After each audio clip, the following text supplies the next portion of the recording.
નમસ્કાર મિત્રો, હું વિનોદ કરાડે, ટીવી ન્યૂઝ તર્ક વિતર્ક. મિત્રો, જૈન મંદિર જુમ્મા મસ્જિદ વિવાદ સંદર્ભ તમને આજે એવી વાત કરવા જઈ રહ્યો છું, એવા દ્રશ્ય બતાવવાનો છું જે તમે ક્યારેય જોયા નહીં હોય. પરંતુ ત્યાર પહેલાં એક વાત અહીંયા કરવી છે કે આ વિવાદમાં સૌથી ભૂંડી ભૂમિકા ભજવતા હોય તો તે છે ASI એટલે કે આર્કિયોલોજીકલ સર્વે ઓફ ઇન્ડિયા, પુરાતત્વ વિભાગના ભરૂચની આ ઇમારતમાં ફરજ બજાવતા કર્મચારીઓ. આ કર્મચારીઓ દલાલની ભૂમિકામાં છે. આ કર્મચારીઓ દલાલ છે એમ કહીએ તો ચાલે. આ ASIના કર્મચારી કોના દલાલ છે ને કઈ દલાલી કરે છે, જાણીએ આ અહેવાલમાં.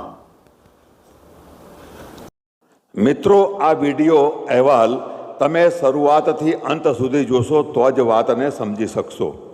તો વાત કરીએ ભરૂચ શહેરમાં આવેલ વિવાદિત ઇમારત કે જેને મુસ્લિમો જુમ્મા મસ્જિદ કહે છે અને હિન્દુઓ સમડી વિહાર જૈન મંદિર શ્રી ચક્રધર સ્વામી જન્મસ્થળ કહે છે.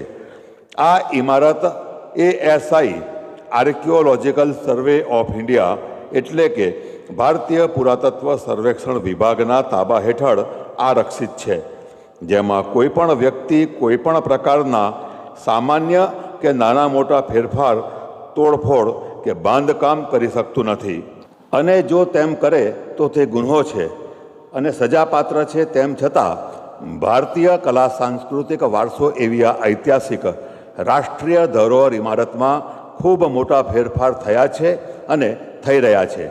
તેવા ગેરકાનૂની ફેરફાર અટકે અને ભારતીય પુરાતત્વ વિભાગના નીતિ નિયમો મુજબ આ ઐતિહાસિક ઇમારતનું સંચાલન, રક્ષણ થાય તેવી માંગણી સાથે મુક્તાનંદ સ્વામીના નેતૃત્વ હેઠળની ઐતિહાસિક જૈન મંદિર શ્રી ચક્રધર સ્વામી જન્મસ્થળી રાષ્ટ્રીય ધરોહર સંરક્ષણ સમિતિ દ્વારા જનજાગૃતિ અને જન સમર્થનની ઝુંબેશ ચાલી રહી છે, જેના ભાગરૂપે હસ્તાક્ષર કાર્યક્રમ પણ થયો છે.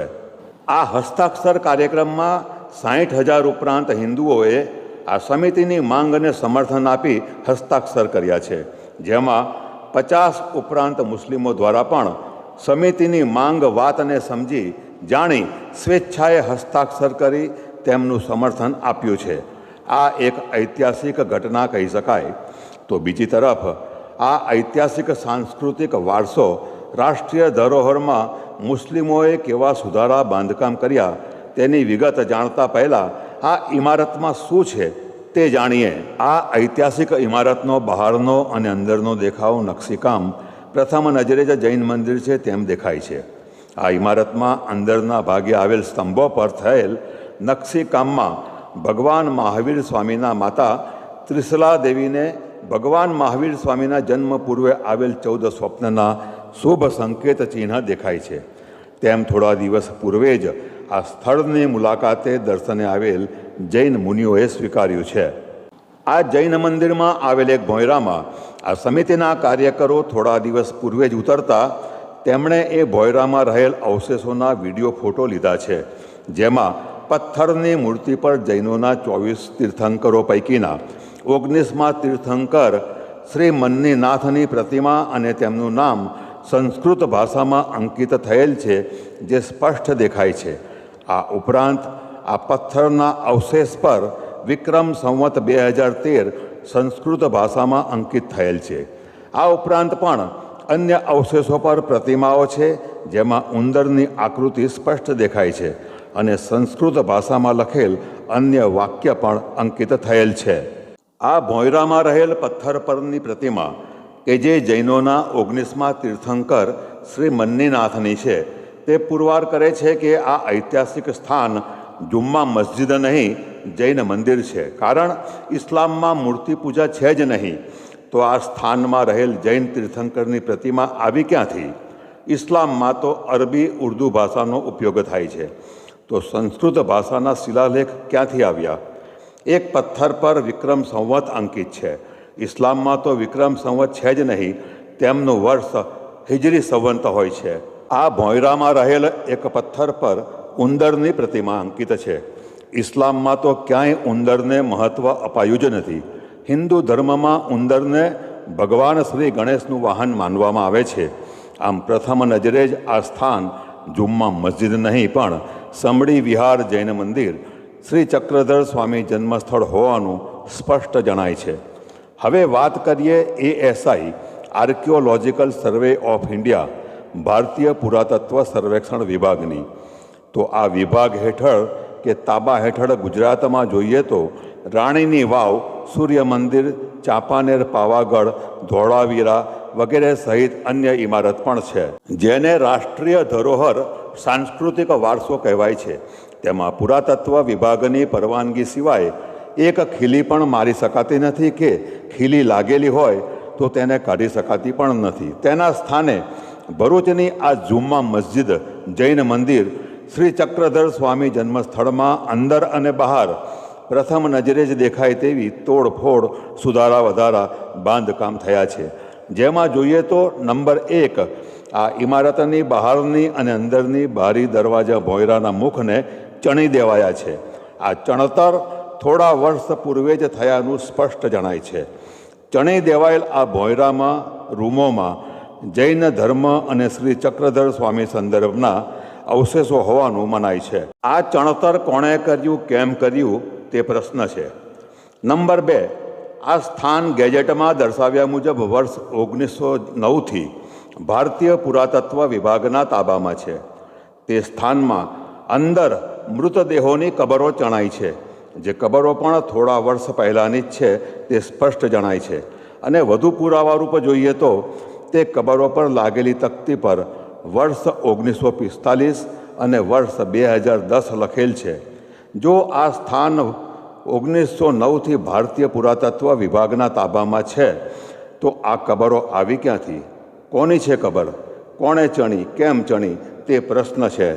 નંબર 3, પુરાતત્વ વિભાગના તાબા હેઠળ રહેલ આ ઇમારતમાં મુસ્લિમો જેને વજુ કહે છે તે, એટલે કે નમાઝ પૂર્વે હાથ પગ ધોવાની સુવિધા માટે 2 વજુખાના બનાવેલ છે. જે વજુખાના પણ થોડા વર્ષ પૂર્વે જ બનેલ દેખાય છે. આ 2 વજુખાના પૈકીનું એક વજુખાનું આ વિવાદ વધતા તોડી પાડવામાં આવ્યું છે. ટીવી ન્યૂઝ તર્ક વિતર્ક પાસે આજથી 5 મહિના પહેલાં જે વજુખાનું હતું તે અને હાલમાં તોડી પડાયેલ વજુખાનાનો વિડીયો આ સ્ક્રીન પર દેખાઈ રહ્યો છે. આમ ભારતીય પુરાતત્વ વિભાગના તાબા હેઠળના આ ઐતિહાસિક સ્થાન પર વજુખાના કોણે બનાવ્યા અને વિવાદ વધતા એક વજુખાનું કોણે તોડ્યું, કેમ તોડ્યું તે પણ પ્રશ્ન છે. નંબર 4, ભારતીય પુરાતત્વ વિભાગના આ સ્થાનમાં વીજ કનેક્શન અને પાણીનું કનેક્શન લેવાયું છે. પુરાતત્વ વિભાગ દ્વારા આ કનેક્શન લેવાયા નથી. તો આ વીજ કનેક્શન કોણે લીધું, કોના નામ પર લીધું, કેમ લીધું? વીજ વપરાશનું બિલ કોણ ભરે છે? પાણીનો બોર કોણે કર્યો, કેમ કર્યો? પાણીની પાઇપલાઇન કોણે લીધી, કેમ લીધી? આ પણ પ્રશ્ન છે. નંબર 5, ભારતીય પુરાતત્વ વિભાગના તાબા હેઠળના આ સ્થાનમાં કોઈ પણ વ્યક્તિ રાતવાસો કરી શકતું નથી. ત્યારે આ સ્થાનમાં એક ખોલીમાં એક મુસ્લિમ 24 કલાક રહે છે. તે કેમ રહે છે, કોના કહેવાથી રહે છે?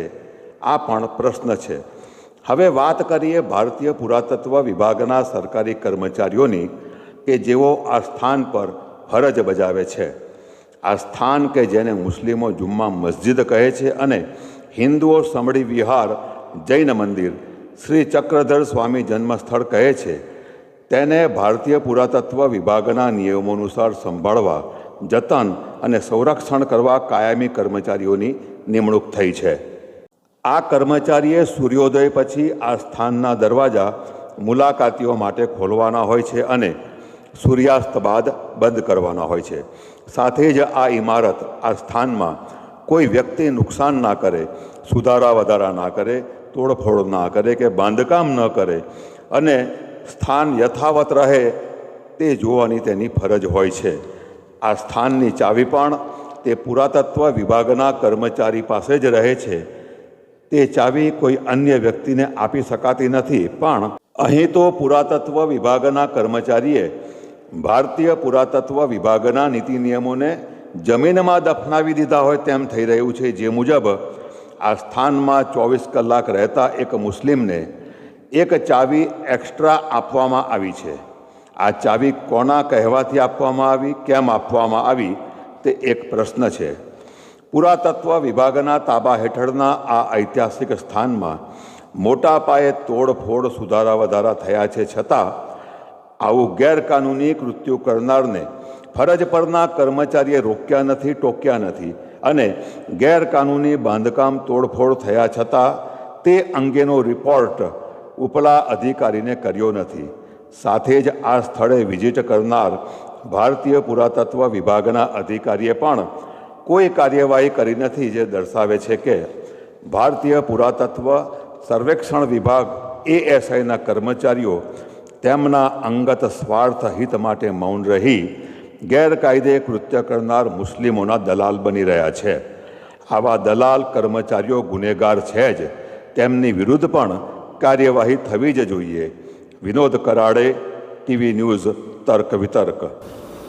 તો મિત્રો, આ અહેવાલ હિન્દુ મુસ્લિમ વચ્ચે ઝઘડો કરાવવા કે ભડકાવવા માટે રજૂ કર્યો નથી, પણ આ ઇમારત, આ જૈન મંદિર અને આ જે જુમ્મા મસ્જિદ સંદર્ભ સત્ય શું છે એ વિગતે વાત તમારી સામે બહાર લાવવાનો એક મારો પ્રયાસ છે. અને આ તમે જે જોયું, સાંભળ્યું, તો તમારા મત, મંતવ્ય, વિચાર કોમેન્ટમાં કરજો. પરંતુ એ સાથે જ એક બીજી વાત કે કોમેન્ટ, મત, વિચાર તમે રજૂ કરો તો ભાષામાં વિવેક હોય તેનું ધ્યાન રાખજો પ્લીઝ.